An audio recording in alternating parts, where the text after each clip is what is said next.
नमस्कार साथियों, बदाला प्लेटफॉर्म में आपका स्वागत है। वरिष्ठ अध्यापक प्रथम प्रश्न पत्र सामान्य अध्ययन लोक संत लोक देवता अपन ने कंप्लीट कर लिए हैं। प्रमुख संत संप्रदाय, लोक संप्रदाय का मतलब साइकोलॉजी में संप्रदाय का अर्थ होता है जैसे एक स्कूल से, है ना। संप्रदाय एक संत के द्वारा जो भी धार्मिक विचारधारा प्रतिपादित की जाती है वो कहलाता है संप्रदाय।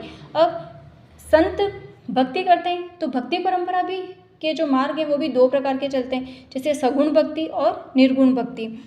सगुण में जो साधन पर बल दिया जाता है, जैसे कि भगवान की भक्ति करते हैं तो कोई माला फेरता है, कोई मूर्ति पूजा करता है, तो सगुण में आता है मूर्ति पूजा। मूर्ति, माला, भजन, कीर्तन पर बल दिया जाता है, ईश्वर को साकार माना जाता है। जबकि निर्गुण में किसी साधन का यूज़ नहीं किया जाता है। मूर्ति, माला, भजन, कीर्तन के विरोधी होते हैं, मूर्ति पूजा का विरोध होता है, ईश्वर को निराकार मानते हैं। लेकिन अगर निर्गुण में समाधि है तो वह निर्गुण में ही आती हैं, लेकिन मूर्ति निर्गुण में नहीं आएगी। ओके। मीराबाई श्री कृष्ण भगवान की मूर्ति की पूजा किया करती थी। गौरीबाई जो वागड़ की मीरा कहलाती हैं, भक्त कबीर दुर्लभ भगवान श्री कृष्ण के उपासक थे, ये सगुण में आते हैं। जबकि निर्गुण में कौन कौन आते हैं? जाम्बू जी, जसनाथ जी, रामचरण जी, दरियाव जी, रामदास जी, दादू दयाल, रज्जब जी जो आजीवन दूल्हे के वेश में रहे थे, रज्जब जी, बखना जी, लालदास जी, संत दास जी, लालगिरी, संत पीपा जी, संत धन्ना जी, कबीर, रैदास, ये जो सभी हैं वो किस में आते हैं? निर्गुण में। अब जो शैव संप्रदाय है, शैव संप्रदाय, वैष्णव संप्रदाय, ये क्या करते हैं? शैव संप्रदाय में भगवान शिव की पूजा की जाती है, तो भगवान शिव के भी मंदिर हैं, अपन जानते हैं, मूर्ति हैं। तो वैष्णव संप्रदाय विष्णु भगवान की पूजा की जाती है, तो विष्णु भगवान की भी मूर्ति है। तो ये किस में आते हैं? सगुण भक्ति में आते हैं। अब इनके जो संप्रदाय चलाए थे कौन कौन थे? वैष्णव संप्रदाय में कौन आते हैं? यमुनाचार्य जी, निम्बार्काचार्य जी, रामानुज, रामानंद, माधवाचार्य जी, वल्लभाचार्य जी। अब ये तो अपन ने देख लिए सगुण और निर्गुण। अब सगुण और निर्गुण के भी मिश्रित किन ने अपनाया था? तो सगुण और निर्गुण के मिश्रित भक्ति भाव को किसने अपनाया था? संत मावजी, निष्कलंक संप्रदाय की स्थापना की थी। ये जो संत मावजी हैं ये कहलाते हैं वागड़ का धनी, वागड़ का धनी। यहाँ से डायरेक्ट क्वेश्चन बनता है। संत मावजी जिन्होंने लसाड़िया आंदोलन चलाया था। चरणदास जी, चरणदासी संप्रदाय की स्थापना की। हरि सिंह सांकला, निरंजन संप्रदाय की स्थापना की। राजस्थान का वाल्मीकि कहलाते हैं, क्योंकि वाल्मीकि भी क्या थे? एक डाकू थे, फिर सन्यासी बने।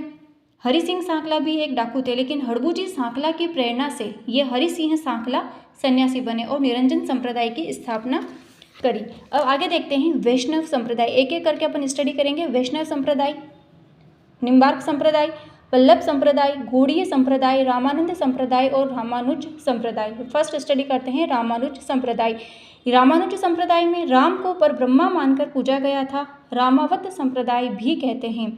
गुरु थे इनके यमुनाचार्य जी। ये संप्रदाय दक्षिण भारत तक ही सीमित रहा था। इनका प्रमुख केंद्र था कांची, इनका प्रमुख केंद्र था कांची, ये इंपॉर्टेंट है।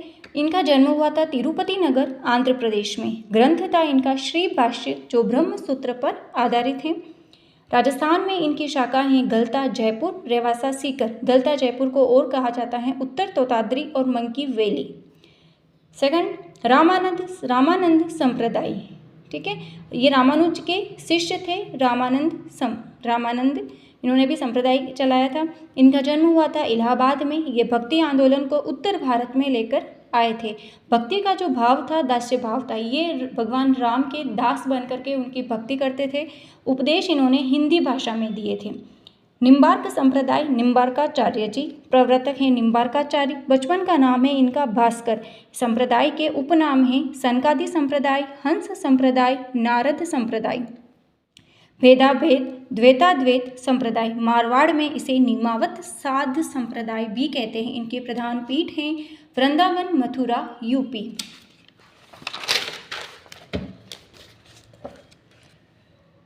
राजस्थान में इनकी प्रधान पीठ सलेमाबाद, अजमेर, रूपनगढ़ नदी के किनारे हैं। यह परशुराम देवाचार्य द्वारा स्थापित थी। परशुराम देवाचार्य 36वें निम्बार्काचार्य के नाम से जाने गए थे। निम्बार्क संप्रदाय की दूसरी पीठ है उदयपुर में। उदयपुर में निम्बार्क एक बीएड कॉलेज भी चलता है।